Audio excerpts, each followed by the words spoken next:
I just am still shaking my head over this. The governor has responded to this new report that came out that said Minnesota's Department of Human Services didn't think it could investigate whether kickbacks were being paid in welfare programs because they weren't defining a kickback as fraud.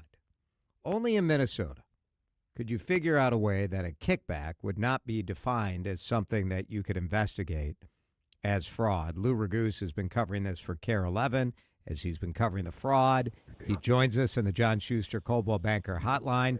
This is a pretty intense legislative auditor review here. And the governor, Lou, said that, look, there's often been a debate as to whether or not, I think as a taxpayer, you're like, why are we debating this stuff? If there's something going wrong, you should be able to investigate it. Yeah, thanks for having me on, Jason. And that's the thing is the people at home that are listening to this stuff seem to have more common sense than all the people that are in charge of it. And it makes sense to anyone at home that paying a kickback is fraud. And just in case you don't fully understand what a kickback is, so for example, like in these autism programs that I've covered a lot, they need to have real children enrolled in their autism program, even if they are scamming. So they will pay families to enroll their children, whether or not they have autism or not, get them in there, pay them a kickback, a small amount of money, in order to bilk the taxpayers for even more money by having that name on their roster when they defraud the program. So that's what a kickback is in the context of fraud within our programs. So what this audit found is that there have been cases that DHS received a complaint or a tip that there's been a kickback at one of these programs, and they closed the complaint without investigating for the rationale that they didn't believe that they had the authority to do so. I mean, it's a head scratcher to say the least. It does go to these questions again where you look at, and you've been investigating so much of this, you look at it and think, is this stuff reformable, or do we need to just start over and say, okay, how would we design a modern governmental agency that is trying to get money to legitimate providers, but also, like, give me a break, like, investigate whatever you want to investigate. How do you need statutory authority? Just preposterous to me. Yeah, and when you hear I interviewed the deputy legislative auditor today who was in charge of this report. And to get down to the reason of why they believe this, it goes all the way back to what is essentially a clerical error. Decades ago, when they were writing, what they have authority to investigate, they put in the wrong statute. They entered the wrong statute into their internal rules. So when they look at their internal rules, it says you have to abide by this statute, and that statute, which is a state law, points them to the incorrect thing. So over the years, they just never fixed their internal rule. They never went to the legislature and said, hey, we have a clerical error here that we basically need to fix so that we can investigate fraud.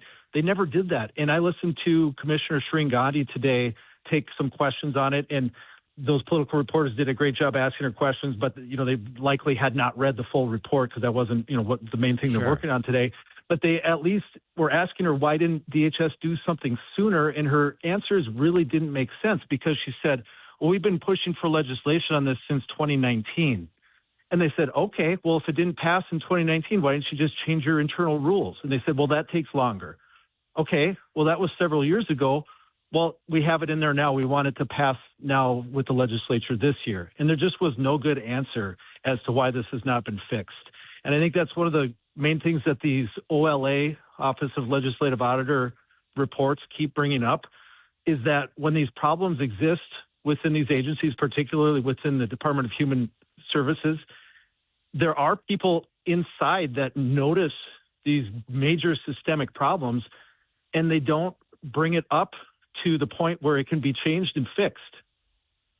Lou Raguse, it's a culture of almost hiding it. That's right. That's what's upsetting. Lou Raguse is with KARE 11. He's with us on the John Schuster Coldwell Banker Hotline.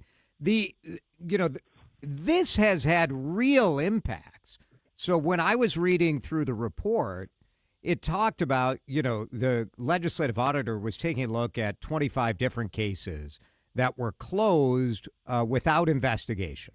Because that gets to sort of a question I think a lot of us have had, which is, was it incompetence? Was it just the fraud wasn't caught? Was it a culture of like, if you're a whistleblower, you get shut down?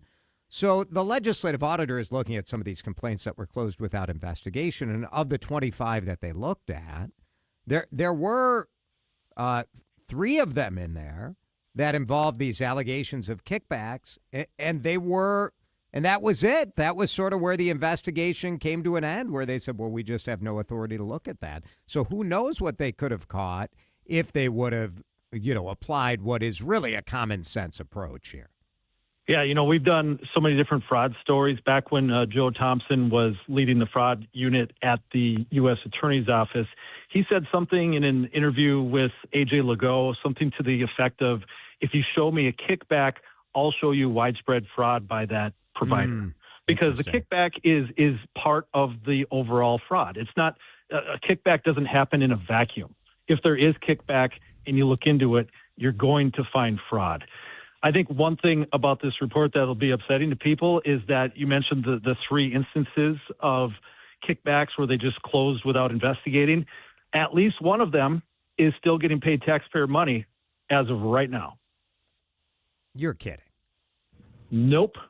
And they weren't just not referred to law enforcement.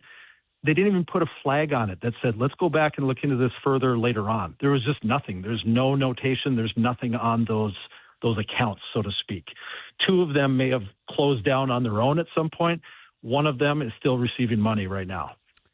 Lou Raguse with us, talking about the legislative auditor report. And this goes to some of the challenges, I think, when you think, okay, how do we, I think we've all been covering what legislators have been talking about, what the governor is talking about, sort of new ways to try to catch fraud on the front end so you're not paying out stuff. Did the auditor have any suggestions in this report that you think would really change the situation, other than the obvious of investigate if there's a kickback, you're allowed and you should? So there's a legal disagreement. First of all, the auditor said you've had the ability to look into these all along, because kickbacks are illegal under federal law. And it says that if you suspect somebody is violating federal law, you have a right to investigate.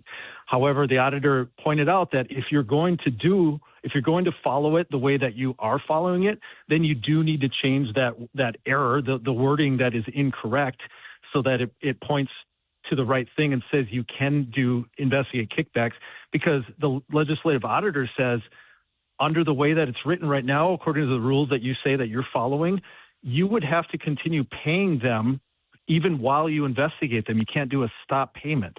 And so that just seems like another kind of systemic problem that has to be fixed. But I think the big picture thing here is, even though this audit was involving the autism program, and that's the sample that they looked at, the same would apply to every single DHS program that pays Medicaid reimbursements. Because if they got an allegation of a kickback and followed the rules the way that they say that they followed them, it would be the exact same result, no matter what the program is. So frustrating. So frustrating to think that this was a choice that was made over years. And I think, these kickback was illegal in federal law for, this has been, 20, 30 years? I mean, the statutory authority there has been there for a long time, but this legal dispute is what the governor and the DHS says has been going on. I don't know. It's hard for me to buy that. If this was such a concern, like, why weren't they bringing it up? Why weren't they, filing lawsuits to say, like, hey, we would like to be able to investigate that? We didn't see any of that. Yeah, and it's as simple as bringing it up during the legislative session and telling lawmakers that, hey, fraudsters are going to get away with it unless we change this, so let's just include that in one of these bills. It's as simple as that, but they haven't done that. Furthermore, one of the excuses that the commissioner of DHS gave today is that she said that they have to follow, what the current law says, And if they don't, like, these things get challenged in court. But that excuse doesn't really fly here because they never tried to investigate for a kickback and then face them in court if they try to sue. You know what I mean? It never got to that. So that's just a theoretical. They just never did it. I bet if they were challenged in court and called you up and called me up, we'd put them on the air to tell their story about how they're not being allowed to investigate fraud, right? Yeah, I mean, but that's a tactic that a lot of the fraudsters have taken. But the government has to have, the bravery to face them in a lawsuit if they're being fraudulent, if they're committing fraud. Lou Raguse from KARE 11 just had a report in their 4 o'clock news. You can see him at KARE11.com and follow him on social media. He updated this story 4 hours ago on Lou Newsman, which you can follow on X and TikTok and everywhere else. Lou, thank you. Thank you so much. Pretty frustrating, right? Frustrating for sure.